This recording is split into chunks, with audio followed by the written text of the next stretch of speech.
Salut à tous, j'espère que vous allez bien, que la famille se porte bien. Aujourd'hui, je vais vous faire une petite vidéo qui, j'espère, si vous avez ce problème, va vous faire éviter de gaspiller de l'argent inutilement. Donc c'est le start and stop. Donc moi j'ai eu le tour, j'ai eu le problème, donc j'ai trouvé la solution. C'est assez simple. Donc vous avez le start and stop qui ne va plus, vous allez au garage, qui va vous faire un diag, qui va vous faire payer, bon c'est 90 € minimum et plus. Tout ça pour vous dire que vous allez devoir changer la batterie.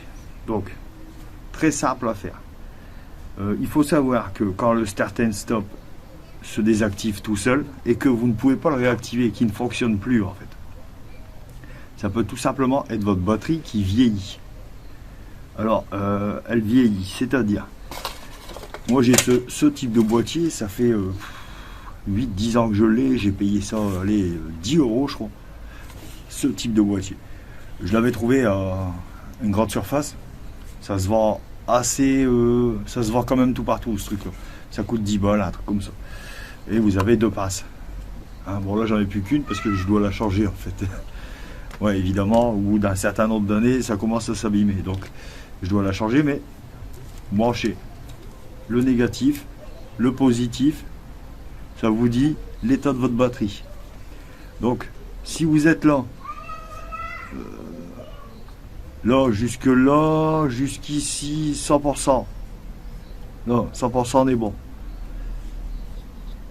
Et si vous êtes à 50, c'est mort.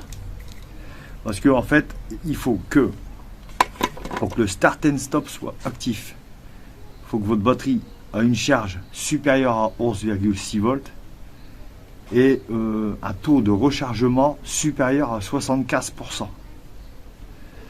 Donc voilà, déjà une batterie quand vous l'achetez, elle est chargée, il faut savoir avec le stock et tout, elle est chargée à 85%. Donc c'est déjà tout juste, ça passe, mais c'est tout juste. Donc je vous conseille quand vous achetez une batterie, chargez-la. Ok, elle est chargée de base, chargez-la pour récupérer les 15% manquants en fait. Déjà. Ensuite, c'est pas parce que votre batterie elle est à 75, inférieure à 75% que votre start and stop est désactivé et que la voiture est en panne. Non, vous pouvez encore rouler très longtemps. Un exemple, j'ai dû rouler 2 ans sans le start and stop. Voilà, la batterie à 75%, elle est loin d'être foutue. Mais c'est juste prévu dans le calculateur, en fait, que une fois que la batterie a une charge inférieure à 75%, un taux de rechargement, le start and stop se désactive. C'est tout. Tout simplement pour ça. Donc, pour vérifier le taux de charge, très simple, hein, ce petit boîtier. Voilà, vous saurez où vous en êtes au niveau de la batterie, et ça coûte pas cher, et puis vous l'avez longtemps. Et un multimètre. Un multimètre qui sert à tout. Voilà, ça coûte pareil, ça coûte 10 balles, mais vous pouvez vous en servir pour l'électricité, un peu pour tout. Et sur les voitures, de toute façon, maintenant, c'est quasiment nécessaire. Bon, tout ce qui est électronique, maintenant, il faut s'y mettre.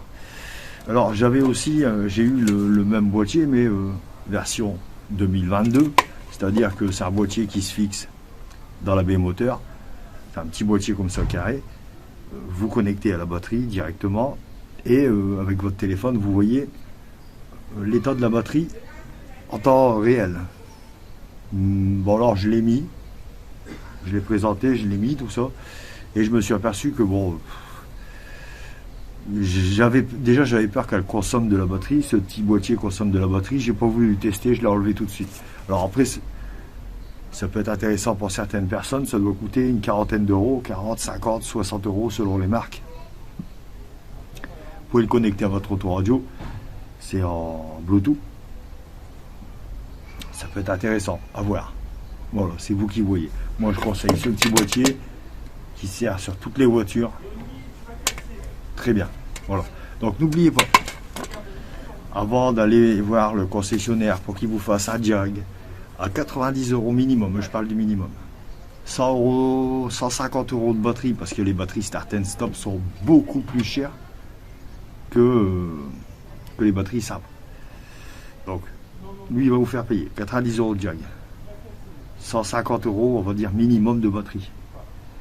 Réencodage du calculateur. Parce qu'une batterie start and stop, il faut la programmer dans le calculateur. Il faut mettre la marque, le modèle et tout.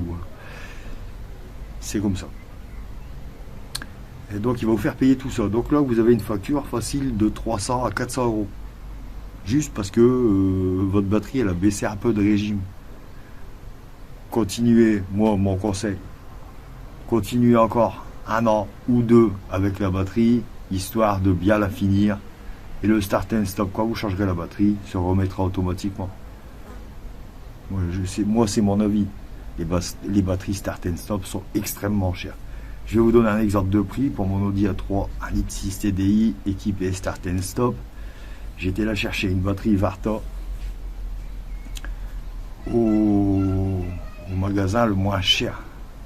J'ai payé 160 euros. C'était le magasin le moins cher. Ça reste une Varta, mais c'est le moins cher. Donc c'est Carter. Voilà, vous savez. Et c'est le moins cher. Donc voilà. Franchement, laissez couler, pas de start and stop. Moi perso, j'aime pas tellement. Donc laissez couler, continuez à rouler comme ça, il n'y a aucun souci. Vous allez pouvoir rouler jusque la batterie vous allez commencer à avoir des problèmes de batterie, je pense à partir de 40-50%. Voilà, tout dépend du trajet que vous faites. Hein. Si vous faites que du court trajet, à 50%, vous allez déjà avoir des problèmes de batterie. Si vous faites des longs trajets, je veux dire de la rocade, tout ça, de l'autoroute, voilà, jusque 40%, vous allez pouvoir y aller. Mais dites-vous que si vous êtes à peine 75%, 70%, déjà le start and stop se désactive. Vous allez encore pouvoir rouler un bon moment, 1 an ou 2. Donc voilà. Si vous avez ce type de panne, c'est pas un souci, c'est pas vraiment une panne. C'est prévu dans le calculateur. Voilà. Donc je voulais juste faire cette petite vidéo pour essayer de ne pas vous faire dépenser de l'argent inutilement. N'oubliez pas de vous abonner. Et à bientôt.